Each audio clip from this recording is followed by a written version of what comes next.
What's up, everybody? The Crap Gamer here, the most compelling game-related YouTuber, and you damn well know it. Also, quite possibly the only home of a small YouTuber who does daily gaming content, whether it be news, reviews, previews, just talking opinion or rumors. It doesn't matter. I'm always going to give you content to look forward to day after day, and usually it's multiple videos. To be honest with you guys, a lot of times if you want to look for a decent opinion piece and you want to get somebody who's a little bit ballsy, you have to look outside of the mainstream media sites. And this place, Zoot Plays, for the most sophisticated gamers, and please check the description for the link to this article. And it's called Sony, Running Out of Greatness in Time. And I'm going to give you a quick rundown of it, but I would really appreciate it if you guys go check this article out and maybe leave your comments. You would think that from the title that it basically is going to bash Sony and things like that. It doesn't. It goes on to explain how Sony really came out swinging with the PlayStation 4, and Microsoft kind of hurt themselves with their original idea and the contradiction within themselves. They didn't even know what was going on. I'm the first to admit that. Microsoft, you had Phil Harrison saying one thing, you had Don Matrick saying a different thing, you had Yusuf Mendy saying something different. It was a whole big bungle, and it didn't do themselves any favors with it. You know, I think that Sony caught them off guard by showing the PlayStation 4, or they didn't even show it, but they revealed it without actually showing the console, and I think that took Sony off guard, and this article goes into that as well. And then Microsoft were kind of forced to reveal theirs months later, and within those 3 months, a lot of build-up and rumors about DRM and this and that and the other, so Microsoft was at a big disadvantage, and so to nobody's surprise, the PlayStation 4 came out really selling well. Then there was all the rumors with the Kinect and NSA and all this, and then you have Don Matrick saying asinine things like, if you don't have internet, we have a console for you. It's called Xbox 360.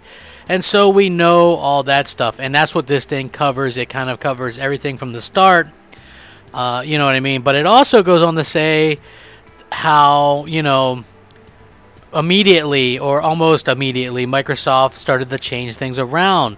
They reversed their policies. They started listening to gamers. They started actually setting up ways to take feedback and turn that into a positive, and I think that's very important. And it also, you know, it talks about sales and things like that, but then it talks about something interesting. It takes a little bit of a turn.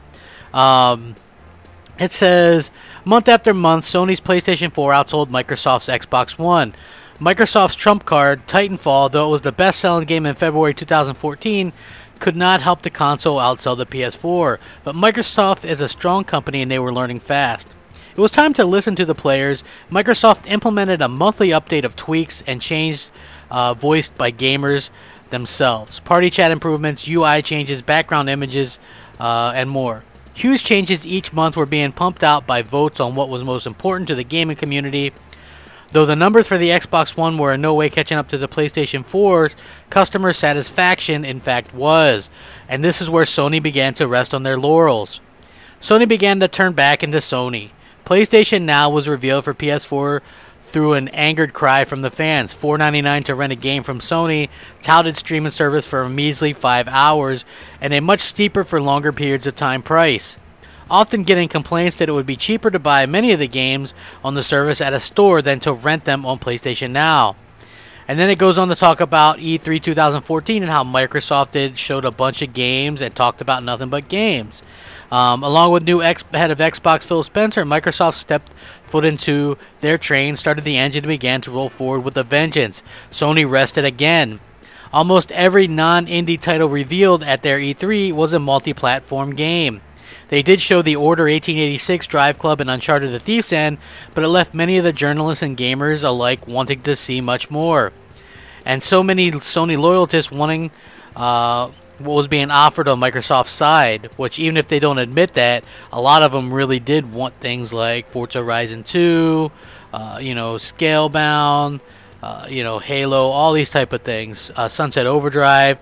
Later on, Microsoft unbundled Kinect and sold the Xbox One for the same price as the PS4, making it even more tempting. E3 came and went. Microsoft proved themselves a competitor. Games from Microsoft's holiday lineup began to pour out. Forza Horizon 2, Sunset Overdrive, Halo Master Chief Collection, Assassin's Creed Unity, no doubt exclusive but bundled with Xbox One.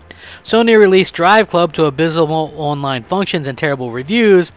Halo Master Chief Collection was also broken, but the 4 games itself was too appetizing for gamers to pass up. Sony revealed their holiday lineup, Destiny, though not exclusive, but bundled with PS4 and Drive Club, which quickly dropped off the charts due to no working online functions, and there were no other noteworthy titles for the PS4 for the holidays. The pivotal moment in time allowed Microsoft to push harder than they'd ever pushed before in marketing. Microsoft lowered their price again by $50, and they won both November and December as far as MPD sales. Now January 2015 came along and PS4 has once again outsold the Xbox, and it may continue to do so, but it may not. When a company like Sony begins to feel too comfortable with their position, they often forget what it took to get them there. This is a little bit of my commentary. That's what Sony did with the PS2 from the PS3. They forgot how all the hard work and things that they originally had did, and that's why the PS3 was kind of a failure overall. You know, Microsoft has proved and continues to prove that they are not resting. Microsoft have learned their lesson. Microsoft for the foreseeable future will not get comfortable, and they can't afford to. Sony are at a point now where not moving at all is their idea of moving forward, something sooner or later they will not be able to afford to do. Microsoft is a train crashing through Sony's calculated reserve of focus. Now more than ever, Sony needs to wake up and realize that what they had and still have doesn't continue without constant supervision. Sony are losing their sight. And, overall it just goes on to say how, they've had lackluster games like the Order 1886, which was a flawed tech demo. There was a handful of hours long, nothing more than a spit in the face to Sony's diehard fans, and closing down and losing studios doesn't help their situation. It's no secret that Sony are losing money as a company fast, and PlayStation brand may be the only thing keeping them alive in the near future. If Sony could focus on what they do best, exclusives, lots of games, quality experiences, innovative tech, and the players, then the company could become what they strove to be when they revealed the PlayStation 4 to begin with, but they seem to be repeating their patterns. We as gamers have been waiting this greatness Sony have promised, but have, in my opinion, failed to fulfill. Awaiting the games, the updates, the power Sony says the PS4 has. Patterns repeat when success goes to companies' heads. When Sony is on top, like they are now, they become the Sony of nightmare. That does feel good to them, but when things are down, times are tough, like how it currently is more for the Xbox One, then I know they could ascend to be so much more. So basically he's saying he has no problem with Sony, but they're kind of resting on their laurels, and I 100% agree. So please make sure you check out this article, make sure you comment.